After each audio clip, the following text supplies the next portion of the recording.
এই আওয়ামী লীগের আমলে অনেক আবর্জনা তৈরি হয়েছে। এখন থেকে যদি কিছু লেখা হয় সেগুলি সিরিয়াস কিছু লেখা হবে, আবর্জনা আর তৈরি হবে না।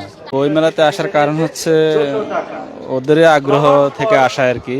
বইতে আমি তো ওরা পড়তে পছন্দ করে, আমার ছেলেরা বা বাচ্চারা বিভিন্ন গল্প বই পড়ে, ওদের মা হেল্প করে ওদেরকে। এটা আমাদের এখানে হুমায়ুন আহমেদের বইগুলো অনেক বেশি সেল হচ্ছে। রূপা আছে, হলুদ হিমু আছে, সায়েন্স ফিকশন সমগ্র আছে, নির্বাসন আছে, অমানুষ আছে। তাছাড়া অন্যান্য লেখকদের বইও অনেক বেশি যাচ্ছে। এইবার যেহেতু ফুটফল একটু কম, এবার মূলত যারা পাঠক ওরাই বেশি আসছে, দর্শনার্থীর থেকে পাঠকরাই বেশি আসছেন। রূপাটা বেশি যাচ্ছে, অমানুষ যাচ্ছে, মোটামুটি সব বইগুলোই বেশি যাচ্ছে।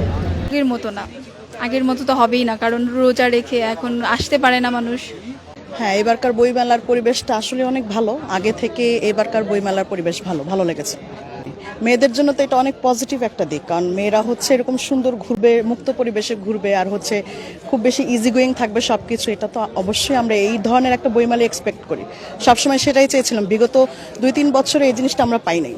এবারই খুব বেশি ভালো লাগছে যে কোলাহল মুক্ত অথবা ভিড়ভাড় মুক্ত এই জিনিসগুলো আমরা এবার বেশি দেখতেছি। বাংলাদেশের একমাত্র স্মার্ট সিটি বসুন্ধরা এখন আরো নিরাপদ, আধুনিকতায় আরো এক ধাপ এগিয়ে। হুমায়ুন আহমেদের বই এখনও খুব নাড়া দেয়। আমরা হুমায়ুন আহমেদের বই পছন্দ করি। আমরা আগের লেখকদেরকেই বেশি মিস করি, সত্যি কথা বলতে। বইমেলা বলতে আগের বইমেলা বা আগের লেখকগুলোকেই বেশি খুঁজে। নতুন কিছু, নতুন খোঁজ, যেটা অবশ্যই চোখ থাকে, পড়তে চাই নতুন কিছুর খোঁজ। অবশ্যই আমরা চাইবো সেটা নতুন কিছু সেই জায়গা যদি পূরণ করতে পারে। একজনের লেখাই পড়ি, আসলে সবসময় যে ওই একজনের উপরেই থাকে সেরকম না। শরৎচন্দ্র থেকে শুরু করে সব কিছুই ভালো লাগে, এক এক সময় এক একটা ভালো লাগে, কিন্তু নির্দিষ্ট কোনো গদ বাঁধা না। এক একটা সেক্টর থেকে ধরে এক একটা বই খুব পছন্দ। আমার বাচ্চারা কিন্তু প্রায় 3 বছর পর আজকে বইমেলা এসছে।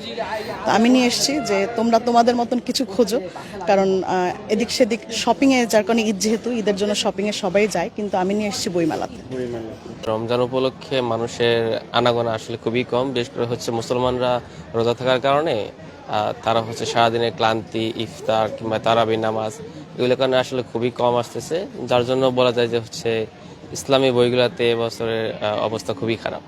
মুফতি মেনকে বেস্ট অফটা আসছে, এটা খুব ভালো চলতেছে, এবং এটা হচ্ছে আপনার মোটিভেশনাল টাইপ বা হচ্ছে আপনার যে অনুপ্রেরণা ধরনের। আর আপনার আরেকটা আছে হচ্ছে ডিভাইন স্পিচ, এটা হচ্ছে ওস্তাদ নোমান আলী খানের।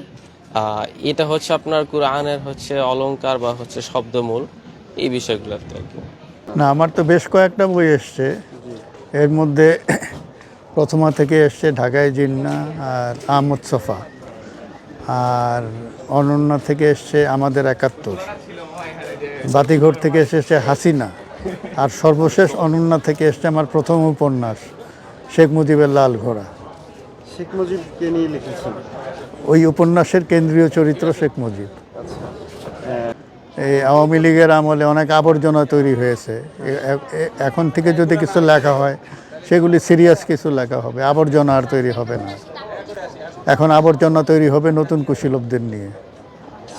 হলো কোথায় যে আমি হাসিনা লিখলাম, তারপরে কি বলে শেখ মুজিবকে নিয়ে উপন্যাস লিখলাম, এটা তো এই সপ্তাহে প্রকাশিত হলো। কাজে একেবারে বন্ধ হয়েছে বলে।